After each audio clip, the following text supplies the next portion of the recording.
আচ্ছা তুমি বলো তো, তুমি আমার কাছে কি শিখো স্যার পড়াশোনা। আর আমি তোমার কাছে কি শিখি? স্যার আপনি আমার কাছ থেকে কি শিখেন? শিখি আমি তোমার কাছে টেকনিক শিখি। তাহলে তুমিও আমার জন্য ওয়ান কাইন্ড অফ টিচার। তা একটা ছাত্র হয়ে আমি টিচারের সাথে কিভাবে ইনজাস্টিস করবো বলো তো? স্যার আপনার কথা অনেক যুক্তি আছে। That's very right. গুড। দেখি কি কি করলা তুমি। ওকে, এটা ঠিক আছে। আর যদি আচ্ছা এটা এভাবে করলে কেমন হয় বলো তো? ও এটা আরো সহজ হতো। তাই না? হ্যাঁ রাইট।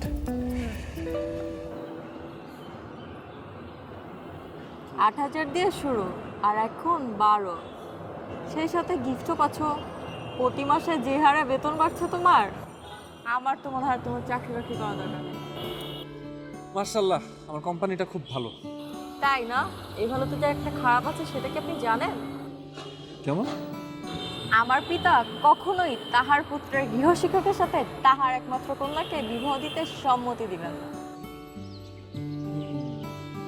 তোমার কথা যুক্তি আছে। তাই আর খুব, তুমি সব কি বলছো?